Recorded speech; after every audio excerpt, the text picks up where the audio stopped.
السلام علیکم ورحمۃ اللہ وبرکاتہ۔ کیسے ہیں آپ سب؟ امید ہے مانو صحت کی بہترین حالت میں ہوں گے۔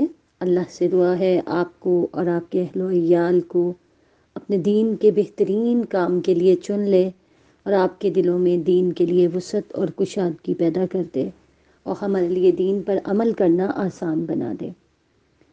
اللہ کا نام لے کر شروع کرتے ہیں۔ رب اشرح لی صدری ویسر لی امری واحلل عقدۃ من لسانی یفقہوا قولی۔ رب زدنی علما وتوفیقی عملا۔ رب یسر ولا تعسر وتمم بالخیر وبک نستعین یا ارحم الراحمین۔ نحمده ونصلی علی رسولہ الکریم، اما بعد، اعوذ باللہ من الشیطان الرجیم، بسم اللہ الرحمن الرحیم۔ آج جن صحابیہ کے بارے میں ہم سنیں گے ان کا نام ہے سیدہ کبشہ بنت رافع رضی اللہ عنہا۔ نام ان کا کبشہ تھا، والد کا نام رافع بن معاویہ، ان کا بیٹا تھا سعد بن معاذ رضی اللہ عنہ، جن کے بارے میں ہمیں پتہ ہے کہ جب سعد بن معاذ کی شہادت ہوئی تھی تو اللہ کا عرش لرز اٹھا تھا اور فرشتے جوق در جوق حضرت سعد کے جنازے میں موجود تھے۔ خود نبی پاک صلی اللہ علیہ وآلہ وسلم نے یہ بات جو ہے وہ بتائی تھی۔ ان کا بیٹا سعد بن معاذ رضی اللہ قبیلہ اوس کا سردار تھا۔ کبشہ کی شادی معاذ بن نعمان کے ساتھ ہوئی۔ شادی کے بعد ان کے ہاں سعاد، عمر، ایاس، اقرب اور ام حرام پیدا ہوئے۔ سیدہ کبشہ اور ان کی دو بہنوں فارعہ اور سعادہ نے اسلام قبول کیا۔ فارعہ اسد بن زرارہ کی والدہ تھیں، یہ نقیب تھے۔ سیدنا سعد بن معاذ رضی اللہ ان کی خالہ کے بیٹے تھے۔ ان لوگوں کے دلوں تک اسلام کی ہوا کے جھونکے کس طرح پہنچے، ان سب نے کس طرح اسلام قبول کرنے کی سعادت حاصل کی، آئیے دیکھتے ہیں۔ ہوا یہ کہ مدینہ منورہ کے باشندوں کا ایک وقت کسی کام کے لیے مکہ معظمہ کی طرف روانہ ہوا۔ وفد کی ملاقات رسول پاک صلی اللہ علیہ وآلہ وسلم کے ساتھ ہوئی۔ جب آپ صلی اللہ علیہ وآلہ وسلم نے ان کو اسلام کے بارے میں بتایا اور ان کے سامنے چند قرآنی آیات تلاوت کیں تو وہ سب مسلمان ہو گئے۔ جب انہوں نے واپس اپنے شہر آنے کا ارادہ کیا تو رسول اللہ صلی اللہ علیہ وآلہ وسلم سے مطالبہ کیا کہ ان کے ساتھ اپنے ایک صحابی کو بھیج دیں جو انہیں دین کی تعلیم دے، اسلامی احکامات سے روشناس کرائے اور قرآن پڑھائے۔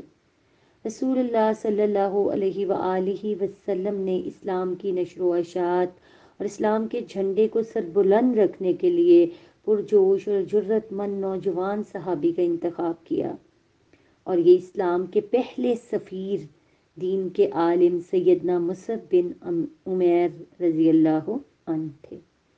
انہوں نے اپنی مالدار والدہ کو چھوڑ دیا، کیوں کہ انہوں نے اسلام قبول کر لیا تھا جو کہ ان کی والدہ کو منظور نہیں تھا۔ اور آپ کو پتہ ہے کہ یہ اسلام سے پہلے شہزادوں والی زندگی، جسے ہم ایلیٹ کلاس آج کل کہتے ہیں نا، اس ٹائپ کی زندگی ان کی تھی، اور ان کے کپڑے اور ملبوسات، ان کی خوشبویات جو تھیں وہ امپورٹ، جسے آج کی زبان میں ہم کہتے ہیں، مطلب باہر سے آتی تھی، اور بہت مہنگے لباس اور مہنگی خوشبوئیں ان کی جو ہیں وہ یہ استعمال کرتے تھے۔ مگر جب یہ اسلام کی طرف آئے تو ان کی والدہ کو یہ بات پسند نہیں آئی، اور انہوں نے جب اپنا گھر چھوڑا تو ان کی والدہ نے کہا کہ یہ لباس جو تم نے پہنا ہے یہ بھی تم ہمیں دے کے جاؤ، یہ تمہارا نہیں ہے یہ۔ تو پھر انہوں نے کسی سے چادر ایک ادھار لی اور وہ چادر باندھی اور لباس بھی جو ہے اپنی والدہ کو دے دیا۔ مطلب صرف اسلام کی خاطر انہوں نے مال پر فقیری کو ترجیح دی اور اللہ اور رسول کی محبت میں سرشار ہو کر فانی دنیا کی نعمتوں سے منہ موڑ لیا تاکہ آخرت کی باقی رہنے والی نعمتوں کو حاصل کیا جا سکے۔ سیدہ مصعب بن عمیر رضی اللہ مدینہ منورہ پہنچ کر اسعد بن زرارہ کے مہمان بنے، یعنی کس کے؟ فاریہ کے بیٹے کے، جو بھی ہم نے پڑھا نا کہ کبشہ کی بہن تھیں فاریہ اور سعادہ، تو یہ فاریہ کے بیٹے اسد بن زرارہ کے مہمان بنے۔ یہ اہل ایمان کے وفد کا ایک نمائندہ تھا۔ لوگوں نے اسد بن زرارہ رضی اللہ کے گھر آنا شروع کر دیا تاکہ سیدنا مصعب بن عمیر رضی اللہ سے وہ علم حاصل کریں جو انہیں اللہ اور رسول نے سکھلایا تھا۔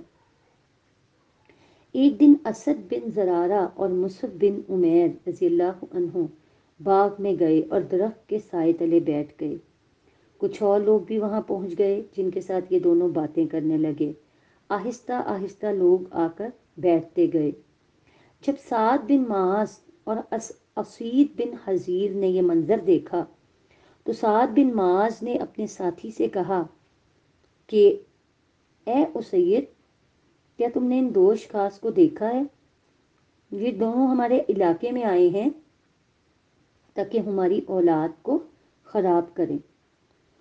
اس سے تو ہمارے ہاں تباہی پھیل جائے گی، شر پھیل جائے گا۔ میری رائے یہ ہے کہ آپ ان کے پاس جائیں اور انہیں یہاں سے بھگا دیں۔ جی، ایسے ہی ہوتا ہے جب دین کا کام شروع ہوتا ہے، کوئی دین کی بات بتانے لگتا ہے اور دین حق کی روشنی پھیلنے لگتی ہے تو یہ دوسرے جو دین کو ماننے والے نہیں ہوتے ان سے برداشت نہیں ہوتا، کیونکہ تب تک سعد بن معاذ بھی مسلمان نہیں تھے، تو ان کو بھی یہ لگا کہ یہ لوگ نئی باتیں بتا کر ہماری نسلوں کو بھٹکا دیں گے۔ خیر، سید نے اپنا نیزہ پکڑا، بڑے غصے سے مصعب بن عمیر کی مجلس کی طرف چل پڑا۔ وہاں جا کر کھڑا ہوا اور واہی تباہی بولنے لگا، لیکن سیدنا مصعب بن عمیر رضی اللہ عنہ سلجھے ہوئے مہذب دانشور انسان تھے۔ اسلام نے انہیں روشن خیال اور بیدار مغز بنا دیا تھا۔ انہوں نے بڑے ہی نرم لہجے میں کہا کہ آپ تشریف رکھیں، میری بات سنیں، اگر آپ کو اچھی لگے تو قبول کر لیں اور اگر آپ کو میری بات بری لگے تو ہم بات کرنا چھوڑ دیں گے اور یہاں سے چلے جائیں گے۔ سید نے کہا ٹھیک ہے، کوئی حرج نہیں ہے، بات تو آپ کی ٹھیک ہے، آپ اپنی بات جاری رکھیں، میں سنتا ہوں۔ اس نے اپنا نیزہ زمین میں گاڑ دیا اور بیٹھ گیا۔ جب سیدنا مصعب بن عمیر رضی اللہ نے قرآن مجید کی چند آیات پڑھیں تو سید کا چہرہ کھل اٹھا اور دل خوشی سے جھومنے لگا، کہنے لگا واہ واہ، کتنا عمدہ کلام ہے، کیا کہنے اس دل نشین کلام کے، یہ کلام تو میرے دل میں اتر گیا، واللہ یہ کلام کسی انسان کا نہیں ہو سکتا، آپ سچے ہیں، آپ کا دین سچا ہے، مجھے بتائیں کہ اس دین کو کس طرح اپنایا جا سکتا ہے، دائرہ اسلام میں داخل ہونے کا طریقہ کیا ہے۔ سبحان اللہ، قرآن میں ایک ایسی کشش ہے، قرآن پاک میں کیوں عرب لوگ جو ہیں وہ اس کو، ظاہر ہے ان کی زبان ہے، ان کو زیادہ اچھے طریقے سے یہ سمجھ آتا ہے، لیکن اس لیے کہا جاتا ہے نا کہ عربی سیکھیں تاکہ کم از کم قرآن کی گہرائی کو، قرآن کی خوبصورتی کو ہم سمجھ سکیں۔ دیکھیں، انہوں نے صرف ایک لمحے میں چند آیات سنی اور ان کا دل کھل گیا دین کے لیے۔ تو آج بھی ایسا ہو سکتا ہے اگر ہم قرآن کو سمجھیں اور قرآن کے ذریعے لوگوں کو دعوت دیں، نہ اپنے فرقے کی، نہ اپنی مجلس کی، نہ اپنی کسی بھی جماعت کی، نہ اپنے کسی بھی مدرسے کی، لوگوں کو اسلام سے قرآن کے ذریعے جوڑیں تو آج بھی لوگوں کے دل دین کے لیے ایسے ہی کھل سکتے ہیں۔ خیر، مصعب بن عمیر رضی اللہ نے کہا پہلے جاؤ غسل کرو اور پھر میرے پاس آؤ۔ سید بن حضیر اپنے گھر گئے، اسی طرح کیا جس طرح مصعب بن عمیر نے کہا تھا۔ پھر تھوڑی دیر بعد مصعب بن عمیر کے پاس آئے اور حالت یہ تھی کہ سر سے پانی کے قطرے گر رہے تھے۔ مصعب بن عمیر رضی اللہ نے انہیں کلمہ شہادت سکھلایا اور اسے پڑھنے کی تلقین کی۔ جب انہوں نے کلمہ شہادت پڑھتے ہوئے اسلام کے برحق ہونے کا اقرار کر لیا تو انہیں 2 رکعت نماز پڑھنے کی ہدایت کی۔ اسی طرح سید بن حضیر مسلمانوں میں شامل ہو گئے۔ پھر سید نے اپنا نیزہ پکڑا اور سعد بن معاذ کے پاس آیا۔ وہ اپنی قوم کی ایک محفل میں بیٹھا تھا۔ جب وہ سید اس کے قریب آیا تو سعد اس کے چہرے کی طرف دیکھتے ہوئے کہنے لگا، میں قسم کھا کے کہتا ہوں تمہارا چہرہ وہ نہیں جو تم لے کے گئے تھے، تمہارا چہرہ اس بات کی غمازی کرتا ہے کہ تم بدل گئے ہو، بتاؤ کیا کیا؟ اسد نے اٹک اٹک کر بات کرتے ہوئے کہا، میں نے ان دونوں کو یہاں سے چلے جانے کا حکم دیا تو انہوں نے اس پر انکار کیا اور نہ کوئی اعتراض۔ وہ چلے جائیں گے، یہاں وہ کیا کریں گے؟ سعد بن معاذ نے کہا، لگتا ہے کہ تم نے کچھ نہیں کیا۔ پھر اس نے خود نیزہ پکڑا اور سیدنا مصعب بن عمیر رضی اللہ کی مجلس کی طرف چل پڑا، اور وہاں پہنچ کر پہلے تو کچھ واہی تباہی بولا، انہیں خوب برا بھلا کہا۔ سیدنا مصعب بن عمیر رضی اللہ نے مسکراتے ہوئے کہا، جناب اتنا غصے میں کیوں ہیں؟ تشریف رکھیں، ہماری بات سنیں، اچھی لگے تو تسلیم کر لیں، اور اگر بات اچھی نہ لگے تو ہم آپ کے ساتھ وعدہ کرتے ہیں کہ ہم یہاں سے چلے جائیں۔ سعد بن معاذ نے بھی ویسا ہی کہا کہ ٹھیک ہے، کوئی حرج نہیں، یہ انصاف کی بات ہے، کہو میں سنتا ہوں۔ اپنا نیزہ زمین میں گاڑ دیا اور خود بیٹھ گئے۔ سیدنا مصعب بن عمیر نے قرآن مجید کی چند آیات تلاوت کی۔ جب سعد بن معاذ نے وہ آیات سنی تو ان کا چہرہ چمک اٹھا اور کہنے لگے، کس قدر عمدہ کلام ہے، مجھے اس دین کو قبول کرنے کا طریقہ بتائیں۔ سیدنا مصعب بن عمیر رضی اللہ نے فرمایا، پہلے غسل کریں اور پھر میرے پاس آئیں۔ سعد بن معاذ اپنے گھر گئے، غسل کیا اور ان کے پاس آئے۔ مصعب بن عمیر نے انہیں سکھلایا کہ وہ کلمہ شہادت لا الہ الا اللہ محمد الرسول اللہ کہیں اور 2 رکعت نماز پڑھیں۔ اس پر عمل پیرا ہو کر سعد بن معاذ دائرہ اسلام میں داخل ہو گئے۔ پھر انہوں نے اپنا نیزہ پکڑا اور اپنی قوم کی مجلس کی طرف آئے۔ جب ان کے قریب پہنچے تو اہل مجلس نے کہا، ہم اللہ کی قسم کھا کے کہتے ہیں، جس چہرے کے ساتھ تم یہاں سے گئے تھے اب تمہارا وہ چہرہ نہیں رہا، ہم اس میں واضح تبدیلی دیکھ رہے ہیں۔ سعد بن معاذ نے اسید بن حضیر کی طرف دیکھا تو انہوں نے چپ سادھ لی۔ انہوں نے یہ نہ چاہا کہ وہ صورتحال سے آگاہ کریں جو ان کے اور مصعب بن عمیر رضی اللہ کے درمیان پیش آئی۔ وہ چاہتے تھے کہ پہلے سعد بن معاذ سے یہ سنیں کہ کیا معاملہ پیش آیا۔ پھر سعد نے اپنی قوم کی طرف دیکھ کر کہا، اے بنو عبد الاشہل، تم میرے بارے میں کیا جانتے ہو؟ میں تمہارا کیا لگتا ہوں؟ سب نے بیک زبان ہو کے بولا، آپ ہمارے سردار ہیں اور آپ کی رائے فضیلت رکھتی ہے، ہم سب آپ کو اپنے سے افضل سمجھتے ہیں۔ سعد بن معاذ نے کہا، اگر یہ بات ہے تو سنو، میں تم میں سے کسی مرد یا کسی عورت کے ساتھ بات نہیں کروں گا جب تک سب اللہ اور اس کے رسول صلی اللہ علیہ وآلہ وسلم پر ایمان نہ لے آئیں۔ جب تک تم ایمان قبول نہیں کر لیتے میں نے تم سے بات کرنا اپنے اوپر حرام قرار دے لیا ہے۔ یہ سنتے ہی سب لوگ مسلمان ہو گئے۔ سعد نے سب سے پہلے اپنے مسلمان ہونے کا اعلان کیا، یعنی کبشہ نے، اور انہوں نے اپنا فرض سمجھا کہ انصار کی خواتین میں دین کی نشر و اشاعت کے لیے اپنا حصہ ڈالیں، اور انہوں نے ایسا ہی کیا۔ سبحان اللہ۔ یہ سیرت ابن ہشام طبقات ابن سعد میں تحریر ہے۔ اولاد میں خیر تھی، وہ خیر چمکی، اور جیسے ہی انہوں نے اس خیر کا اعلان کیا تو سب سے پہلے اسلام لانے والوں میں خود ان کی والدہ کبشہ شامل تھیں۔ سعد اور ان کے اہل خانہ کی جہاد کے ساتھ محبت۔ سعد سیدہ کبشہ رضی اللہ اور ان کے اہل خانہ یہ اعتقاد رکھتے تھے کہ جہاد کے بغیر ایمان مکمل نہیں ہوتا، اور ہر مسلمان پہ یہ واجب ہے کہ وہ اپنے دل میں جہاد کی محبت کو جاگزیں کرے۔ عبیدہ نے حمید سے ایک روایت بیان کی کہ وہ انس بن مالک سے روایت کرتے ہیں، وہ فرماتے ہیں کہ نبی کریم صلی اللہ علیہ وآلہ وسلم نے جنگ بدر کے لیے روانہ ہونے کے لیے مشورہ کیا۔ سیدنا ابوبکر رضی اللہ نے روانگی کا مشورہ دیا، پھر آپ نے عمر بن خطاب سے مشورہ کیا تو انہوں نے بھی آپ کو یہی مشورہ دیا، پھر تمام صحابہ سے مشورہ کیا۔ اس موقع پر بعض انصار نے کہا، اے انصاریو، اللہ کے نبی خاص طور پر تم سے مشورہ چاہتے ہیں، تمہارا کیا خیال ہے؟ سعد بن معاذ رضی اللہ نے کہا، اے اللہ کے رسول، آپ ہم سے مشورہ چاہتے ہیں، ہم آپ صلی اللہ علیہ وآلہ وسلم کے ساتھ ہیں، ہم آپ صلی اللہ علیہ وآلہ وسلم کے ساتھ بنی اسرائیل جیسا سلوک نہیں کریں گے کہ جب موسیٰ علیہ السلام نے اپنی قوم بنی اسرائیل کو لڑائی میں ساتھ دینے کے لیے کہا تو انہوں نے جواب میں کہا، فَاذْهَبْ أَنْتَ وَرَبُّكَ فَقَاتِلَا إِنَّا هَاهُنَا قَاعِدُونَ، تم اور تمہارا رب جاؤ اور لڑو، ہم یہاں بیٹھے ہیں۔ اے اللہ کے رسول، ہم آپ صلی اللہ علیہ وآلہ وسلم کو اس طرح نہیں کہیں گے، مجھے قسم ہے اس ذات کی جس نے آپ صلی اللہ علیہ وآلہ وسلم کو حق کے ساتھ بھیجا ہے، اگر آپ ہمارے جگر گوشوں کو پانی کے تالاب میں چھلانگ لگانے کا حکم دیں گے تو ہم بے دریغ اس میں کود جائیں گے، ہم ہر صورت آپ کے حکم کی پیروی کریں گے۔ ایک روایت میں کچھ اس طرح مذکور ہے کہ سعد بن معاذ رضی اللہ نے کہا، اے اللہ کے رسول، ہم آپ صلی اللہ علیہ وآلہ وسلم پر ایمان لائے ہیں اور ہم نے آپ صلی اللہ علیہ وآلہ وسلم کی تصدیق کی ہے۔ ہم گواہی دیتے ہیں کہ جو شریعت آپ صلی اللہ علیہ وآلہ وسلم لے کر آئے ہیں وہ برحق ہے۔ ہم نے آپ سے سمع و طاعت کا وعدہ کیا ہے، ہم اس عہد کو ضرور نبھائیں گے۔ اے اللہ کے رسول، جب چاہیں جس طرف آپ چاہیں چلیں، ہم آپ صلی اللہ علیہ وآلہ وسلم کے ساتھ ہیں۔ جو قسم ہے اس ذات کی جس نے آپ صلی اللہ علیہ وآلہ وسلم کو حق دے کے بھیجا، اگر آپ کے سامنے سمندر آ گیا اور آپ اس میں داخل ہوں گے تو ہم آپ صلی اللہ علیہ وآلہ وسلم کے ساتھ سمندر میں اتر جائیں گے، ہمارا ایک بھی فرد پیچھے نہیں رہے گا۔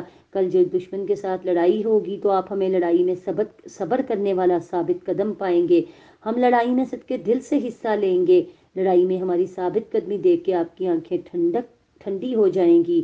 آپ صلی اللہ علیہ وآلہ وسلم اللہ کی برکت سے ہمیں جدھر چاہیں لے چلیں۔ رسول پاک صلی اللہ علیہ وآلہ وسلم سیدنا سعد بن معاذ رضی اللہ کی باتیں سن کے خوش ہو گئے۔ پھر آپ صلی اللہ علیہ وسلم نے فرمایا، اللہ کا نام لے کے اس کی جانب سے برکت کی امید لیے چلو اور خوش ہو جاؤ، کامیابی تمہارے قدم چومے گی۔ اللہ کی قسم مجھے دکھائی دے رہا ہے اس جنگ میں دشمن کو پسپائی ہوگی۔ شہداء کی والدہ سعد بن معاذ اور ان کا بھائی عمر بن معاذ جنگ بدر کے لیے روانہ ہوئے اور فتح یاب ہو کر اپنی والدہ سیدہ کبشہ رضی اللہ کے پاس واپس آئے۔ مسلمانوں کے گھروں میں مسرت و شادمانی، جبکہ اللہ کے دین کے دشمنوں کے گھروں میں صفِ ماتم بچھ گئی۔ قریش نے جنگ میں اپنی ناکامی اور اپنے سرکردہ افراد کی موت کے گھاٹ اتر جانے کا جائزہ لیا اور اپنی رسوائی کا بدلہ لینے کا منصوبہ بنایا۔ اپنی مدد کے لیے عرب قبائل سے اپیل کی کہ باہم مل کر مسلمانوں کا خاتمہ کر دیا جائے اور انہیں صفحہ ہستی سے مٹا دیا جائے۔ کوشش ان کی یہی تھی کہ لوگ تھوڑے ہیں۔ ایکچولی جب ہجرت کا بھی جو معاملہ ہوا تھا تو بہت سے لوگوں نے اندر یہ بھی کہا تھا کہ چلیں اب وہ ادھر سے چلے گئے ہیں تو ٹھیک ہے، معاملہ جو ہے وہ اس کو ختم کریں، اب تو ہمیں ان سے کوئی نقصان نہیں۔ لیکن اللہ نے شاید ہجرت کا حکم ہی اس لیے دیا تھا کہ تاکہ مسلمان گروہ در گروہ اکٹھے ہوں اور پھر سکون سے اطمینان سے جو ہے وہ اللہ کے دین کی سربلندی کا کام کر سکیں، اور پھر اسی برکت سے جو ہے بعد میں کفار کو ذلت اٹھانی پڑی۔ خیر، جب تیاری ان کی مکمل ہو گئی، احد کا منصوبہ طے کر لیا گیا تو ادھر سعد بن معاذ اور ان کا بھائی عمر بن معاذ رضی اللہ جنگ احد میں شرکت کے لیے نبی پاک صلی اللہ علیہ وآلہ وسلم کے ساتھ روانہ ہوئے۔ سیدنا عمر بن معاذ رضی اللہ ان اہل ایمان میں شامل ہوئے جن کو اللہ سبحانہ وتعالیٰ نے شہادت کے مرتبے پر فائز کیا۔ زرار بن خطاب نے انہیں قتل کیا تھا۔ جنگ احد میں رسول پاک صلی اللہ علیہ وسلم نے تیر اندازوں کو حکم دیا تھا کہ پہاڑی درے پر جم کے کھڑے رہیں، جنگ کی حالت خواہ بھی کچھ بھی ہو، لمحہ بھر بھی ادھر ادھر نہ ہوں۔ لیکن جب تیر اندازوں نے دیکھا کہ مشرکین میدان میں بہت مال و متاع چھوڑ کر بھاگ رہے ہیں اور انہوں نے دیکھا کہ مسلمان جو ہیں وہ اب فتح کے قریب ہیں، تو ان کو لگا کہ اب ہم نیچے اتر جائیں۔ تو خالد بن ولید نے جب وہ درہ خالی دیکھا تو اس درے کے راستے سے مسلمانوں پر حملہ کر دیا۔ بہرحال یہ سب چیزیں جو ہیں وہ ہمارے سامنے ہیں کہ کس طرح جو ہے جنگ احد میں مسلمانوں کا صرف ایک بات جو ہے نبی پاک صلی اللہ علیہ وسلم کی نہ ماننے کا کیا نتیجہ ہوا اور کیا سارا جو ہے وہ معاملہ ہوا۔ ٹھیک ہے، سیدہ کبشہ رضی اللہ کے بیٹے کی موت پر عرش بھی لرز اٹھا۔ غزوہ خندق میں سیدہ کبشہ رضی اللہ کے بیٹے کا دوسرا دور شروع ہوا۔ اس جنگ میں ان کے بیٹے سیدنا سعد بن معاذ رضی اللہ زخمی ہو گئے۔ امام احمد نے علقمہ بن وقاص سے بیان کیا، وہ کہتے ہیں کہ مجھے سیدہ عائشہ صدیقہ رضی اللہ نے بتایا کہ میں خندق کے دن لوگوں کے نشانات قدم دیکھتی ہوئی باہر روانہ ہوئی۔ میں نے اپنے پیچھے قدموں کی آہٹ کو محسوس کیا۔ کہتی ہیں میں نے جھانک کے دیکھا تو سعد بن معاذ اور ان کے بھتیجے حارث بن اوس اپنی ڈھال اٹھائے آ رہے تھے۔ کہتی ہیں کہ میں زمین پہ بیٹھ گئی، میرے پاس سے سعد بن معاذ گزرے انہوں نے لوہے کی درع پہن رکھی تھی جس سے ان کے بازو باہر نظر آ رہے تھے۔ مجھے سعاد کے جسم کے ان اعضاء کا اندیشہ تھا جو درع سے باہر تھے، یعنی باقی ساری باڈی پہ انہوں نے ذرا پہنی ہوئی تھی۔ فرماتی ہیں کہ سعد بن معاذ رضی اللہ دراز قد تھے، اور وہ وہاں سے جب گزرے ہیں تو وہ اس وقت بھی جو ہے وہ شعر پر دعا کی تھی انہوں نے کہ الہی مجھے اس وقت تک موت نہ دینا یہاں تک کہ تو قریظہ بنی قریظہ کی جانب سے میری آنکھیں ٹھنڈی کر دے۔ سیدہ عائشہ صدیقہ رضی اللہ فرماتی ہیں کہ بنو قریظہ زمانہ جاہلیت میں سعد بن معاذ کے حلیف تھے، یعنی کہ ساتھی تھے۔ رسول اللہ صلی اللہ علیہ وآلہ وسلم مدینہ منورہ واپس آ گئے، آپ نے ہتھیار اتار دیے، سعد بن معاذ کے لیے مسجد میں چمڑے کا خیمہ نصب کرنے کا حکم دیا۔ بعد میں بنو قریظہ کا محاصرہ ہوا۔ بنو قریظہ کا معاملہ ہم سب کو پتہ ہے کہ جب جنگ خندق ہوئی تھی تو انہوں نے نبی پاک صلی اللہ علیہ وآلہ وسلم سے کیا ہوا وعدہ توڑا تھا، اور حالانکہ ان کی طرف سے نقصان کوئی نہیں ہوا تھا، مگر کیونکہ انہوں نے نبی پاک صلی اللہ علیہ وآلہ وسلم سے وعدہ کیا تھا کہ ہم آپ کے ساتھ ہیں اور ہم دشمن کا ساتھ نہیں دیں گے، لیکن انہوں نے دشمن کے لوگوں کو اپنے گھر میں گھسایا تھا، گھر میں لے کے آئے تھے، تو اس وجہ سے، اس وعدہ خلافی کی وجہ سے، جس سے مسلمانوں کو بہت بڑا نقصان ہو سکتا تھا، ان کی طرف سے جو ان کا محاصرہ کیا گیا۔ تو پھر ان سے پوچھا گیا تو بنو قریظہ نے کہا کہ ہمارا فیصلہ جو ہے وہ سعد بن معاذ کریں گے، کیونکہ ان کو پتا تھا کہ سعد بن معاذ ہمارے حلیف ہیں تو تھوڑا نرمی کا معاملہ کریں گے۔ تو رسول پاک صلی اللہ علیہ وآلہ وسلم نے سیدنا سعد رضی اللہ کی قوم کے بعض اشخاص کو ان کو لانے کے لیے بھیجا۔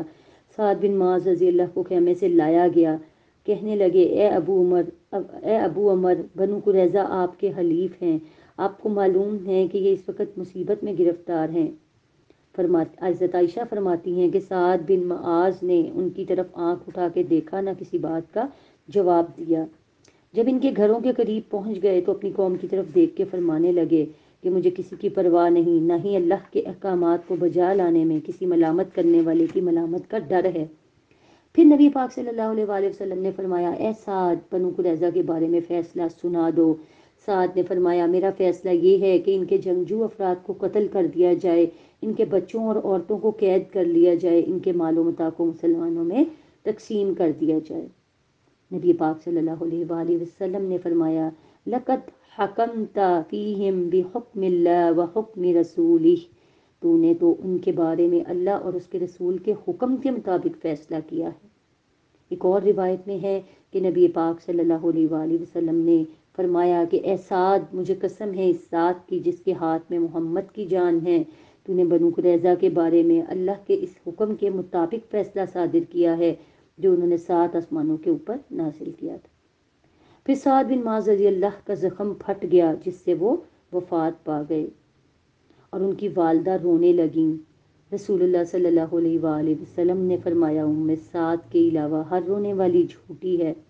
پھر رسول اللہ صلی اللہ علیہ وآلہ وسلم نے سعد رضی اللہ کو دلاسا دیتے ہوئے فرمایا کہ اب بھی تیرے آنسو نہیں رکیں گے اور تیرا غم ختم نہیں ہوگا، تیرا بیٹا وہ پہلا شخص ہے جسے دیکھ کر اللہ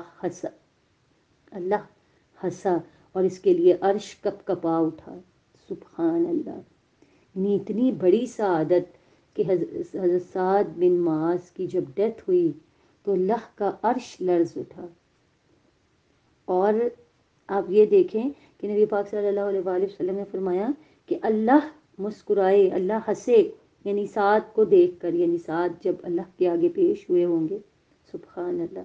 تھوڑے عرصے بعد سیدہ کبشہ رضی اللہ وفات پا کے اپنے دونوں بیٹوں کے ساتھ جا ملیں۔ اللہ ان پر، ان کے 2 شہید بیٹوں پر رحم کرے اور دیگر شہدائے مسلمان پر بھی اپنی رحمت کرے۔ یہ ماؤں کی ہی تربیت ہوتی ہے، یہ ماؤں نے ہی جو گھر کا ماحول دیا ہوتا ہے، اسی سے جو ہے بچوں کے اندر بہادری کا وصف آتا ہے۔ سعد بن معاذ قبیلے کے سردار تھے، اور سردار ہونا کوئی چھوٹی بات نہیں ہے، ظاہر ایک شخص ہے جس میں اوصاف ہیں پائے جاتے سرداری کے، تو دماغ بھی کھلا تھا، ذہن بھی کھلا تھا، تو حق بات ان کے دل میں فوراً اتر گئی۔ سبحان اللہ۔ اللہ تعالیٰ ہم سب کے لیے بھی حق بات کو سننا، سمجھنا، اس پر عمل کرنا آسان کر دے، اور ہمیں بھی اللہ تعالیٰ جو ہے وہ اپنے دین کے کاموں کے لیے چن لے۔ وآخر دعوانا ان الحمد۔ والحمد للہ رب العالمین. سبحانک اللہم و بحمدک نشہد ان لا الہ الا انت نستغفرک و نتوب الیک. السلام علیکم ورحمۃ اللہ وبرکاتہ.